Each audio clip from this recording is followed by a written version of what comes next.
नमस्कार विद्यार्थियों, आज हम डिस्कशन करने वाले हैं पैरेलल लाइन के बारे में कि जब दो पैरेलल लाइनें रहें तो उसमें जो कोण बनते हैं, जैसे एकांतर कोण है, संगत कोण है, इनके बारे में हम देखेंगे कि किस प्रकार से बराबर होते हैं और कुछ और इम्पोर्टेंट प्रॉपर्टी भी हम साथ साथ में देखेंगे। तो यहाँ पर हम देखते हैं जैसे दो लाइनें पैरेलल हैं। एक लाइन ये सपोज L है और ये सपोज M है, तो ये दो लाइनें हैं और ये दोनों लाइनें जो है दोनों लाइनें पैरेलल हैं। तो जब ये दोनों लाइनें पैरेलल हैं और कोई ट्रांसवर्सल लाइन इसको काटती है, यानी हम इसको कहें तो इसको कह सकते हैं हम त्रियक रेखा। कोई त्रियक रेखा काटती है तो इस कंडीशन में क्या है कि हमें कोणों को देखना है कि कौन कौन से कोण बराबर होते हैं। तो यहाँ पर हम देख पा रहे हैं कि इस कोण का नाम दे देते हैं 1, इसका नाम दे देते हैं 2, ये कोण हो जाएगा 3, इस कोण को हम कहेंगे 4, इस कोण को कह देते हैं 5, ये 6, 7 और ये हो जाएगा 8। तो यानी इन कोणों को यदि हमें देखना है कि कौन कौन से कोण बराबर कब होंगे तो हमें ये बात ध्यान रखनी है। तो यहाँ पर सबसे पहले हम लिखते हैं संगत कोण का मीन्स होगा यहाँ पर करस्पॉन्डिंग एंगल इसको कहते हैं संगत कोण। अब कौन कौन से संगत कोण रहेंगे, तो संगत कोण कौन कौन से रहेंगे, देखिए एक जो कोण रहेगा, कोण एक, ये बराबर होगा एक कोण बराबर होगा 8 के, एक 8 के बराबर होगा। दो कोण की जब हम बात करें, कोण 2 ये बराबर होगा 5 के, और कोण यदि हम 3 की बात करेंगे तो कोण 3 जो होगा तीन बराबर होगा 6 के, तो 3 बराबर हो जाएगा यहाँ पर 6 के। और ये 4 जो कोण है, कोण 4 नंबर का, ये बराबर होगा 7 के, कोण 7 4 जो होगा ये बराबर होगा 7 के। यानी कहने का मतलब ये है कि ये वाला जो कोण है एक, ये बराबर होगा 8 के, और जो कोण 2 है ये बराबर होगा कोण 5 के, यानी 2 5 के बराबर।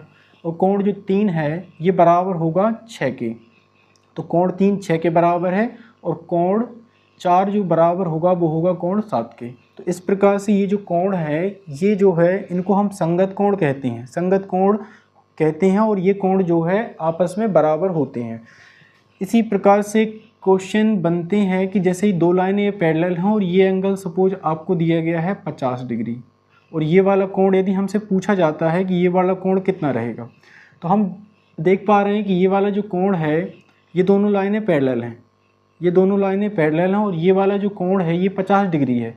तो जब ये वाला कोण 50 डिग्री है तो ये वाला कोण भी 50 डिग्री होगा। किस बेस पे 50 डिग्री होगा, क्योंकि ये जो है ये कोण, ये संगत कोण है, और संगत कोण आपस में बराबर होते हैं। यानी ये 50 है तो ये वाला कोण भी कितना होगा, 50 होगा। इसी सवाल में यदि हम ये वाला कोण देते कि ये कोण सपोज ये भी 50 है, तो इस कंडीशन में ये कोण किसके बराबर होता है, इस वाले एंगल के बराबर होता है।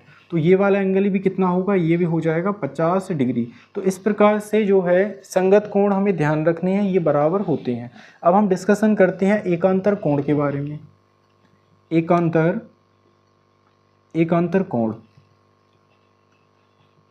एकांतर कोण की यदि हम बात करें इसमें, तो एकांतर कोण कौन कौन से रहेंगे, कुल मिला के जेड जैसी शेप जहाँ बन जाए, जेड जैसी शेप बनती है, तो इस कंडीशन से आप आसानी समझ सकते हैं। जैसे यहाँ पर ये जेड जैसी शेप बन रही है, तो ये 4th नंबर का जो कोण है, 4th नंबर का कोण ये बराबर हो जाएगा 5th नंबर के कोण के। तो यहाँ पर 4th कोण, एकांतर कोण में भी दो प्रकार के कोण होते हैं, एकांतर अंतः कोण, एकांतर बाह्य कोण। तो एकांतर अंतः कोण की जब हम बात करेंगे तो कोण 4 जो है, कोण 4 मतलब इन दोनों लाइनों के अंदर जो कोण बनते हैं उनको अंतः कोण कहेंगे, और जो बाहर बनेंगे उनको कहेंगे बाह्य कोण। तो कोण 4 जो होगा बराबर होगा 5 के, तो कोण 4 हो जाएगा बराबर कोण 5 के। और ये कोण जो 3 है, ये 3 बराबर हो जाएगा, 3 वाला एंगल भी बराबर हो जाएगा 8 के। कुल मिला के बात ये है, ये जेड जैसी शेप बनी, तो ये वाला 4 एंगल हो जाएगा 5 के बराबर, और 3 एंगल हो जाएगा 8 के बराबर। तो ये एकांतर अंतः कोण है, 3 बराबर हो जाएगा 8 के। अब इसी में यदि हम बाह्य कोण की बात करें, तो बाह्य कोण कौन कौन से होंगे, जो बाहर हैं, जैसे यहाँ पर एक जो कोण है एक ये 6 के बराबर हो जाएगा, और जो 2 है वो 2 हो जाएगा 7 के बराबर। तो यहाँ पर कोण एक बराबर होगा 6 के, और कोण जो 2 है वो बराबर हो जाएगा 2 7 के। यानी इस प्रकार से ये है बाह्य कोण, एकांतर, इनको हम बाह्य कोण कहेंगे, एकांतर बाह्य कोण। और ये एकांतर अंतः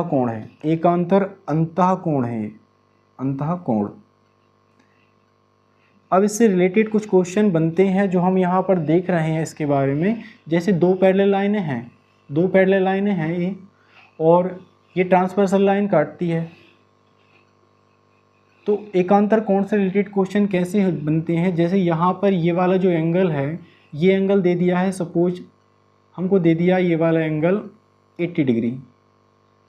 तो जब ये 80 डिग्री ये वाला कोण है और हमसे पूछा जाता है ये वाला कोण, तो इस कंडीशन में इस कोण को यदि हम देखेंगे तो जब ये 80 डिग्री का एंगल है तो ये वाला एंगल भी कितना डिग्री का होगा, ये वाला एंगल भी हो जाएगा 80 डिग्री का। उसी प्रकार यदि हम ये वाला कोण कुछ देते हैं, जैसे सपोज ये 100 डिग्री का कोण दिया है, तो ये वाला कोण भी हो जाएगा 100 डिग्री, यानी ये वाला एंगल भी हो जाएगा यहाँ पर 100 डिग्री। अब किस बेस पे हो जाएंगे, क्योंकि जब दो पैरेलल लाइनें रहे इस प्रकार से, कोई ट्रांसवर्सल लाइन काटती है, तो ये कोण जो है एकांतर कोण कहलाते हैं, और एकांतर कोण जो है ये बराबर होते हैं। इसलिए एक नियम और ध्यान रखना है इसमें कि जब भी दो पैरेलल लाइनें काटती हैं और कोई ट्रांसवर्सल लाइन उसको काटे, त्रिक रेखा उसको काटे, तो ट्रांसवर्सल लाइन के एक ही ओर के अंदर के कोण का मतलब ये है कि कोण 4 और कोण 8, इनका जो सम होता है, योग होता है, वो 180 डिग्री होता है, यानी इन दोनों को जोड़ने पर 180 डिग्री आता है। इसी प्रकार इस साइड भी यदि हम देखें ट्रांसवर्सल लाइन यह, और इस साइड जो कोण दिए गए हैं ट्रांसवर्सल लाइन के एक ही ओर के अंतः कोण 3 और 5 हैं, और इन दोनों को जोड़ने पर इन दोनों का योग भी होता है 180 डिग्री। अब क्वेश्चन कैसे बनता है, जैसे सपोज ये वाला एंगल हमको दिया है 50, और हमसे पूछा जाता है कि ये वाला एंगल कितना होगा। तो हम ये जानते हैं कि जब ये 50 है, इन दोनों को जोड़ने पे आता है 180। तो जब ये 50 है तो ये वाला कोण कितना डिग्री होगा, ये होगा 130 डिग्री। यानी इस प्रकार से जो है हम फाइंड कर सकते हैं। अब इस कोण की यदि हम बात करें, ये वाला कोण और ये वाला कोण हमको दिया गया है सपोज 100, तो इस हिसाब से ये वाला एंगल सपोज हमको दिया गया है 130 डिग्री। तो इस हिसाब से जब ये 130 डिग्री एंगल है तो ये इन दोनों को जोड़ने पे कितना आता है, इन दोनों को जोड़ने पे आता है 180। तो 180 में से हम माइनस कर देंगे 130, और 130 को माइनस करेंगे तो यहाँ पर आ जाएगा 50 डिग्री, यानी ये वाला एंगल होगा 50 डिग्री।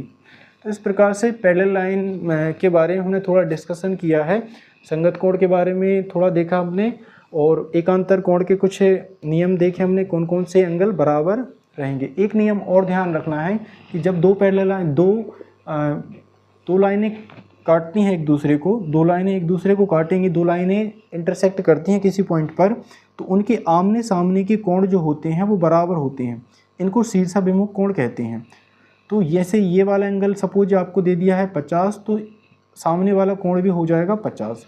ये वाला एंगल सपोज आपको दे दिया है 130 डिग्री, तो ये वाला एंगल भी 130 डिग्री होता है। तो ये नियम थोड़े से ध्यान रखने हैं, इनसे रिलेवेंट क्वेश्चन बनते रहते हैं।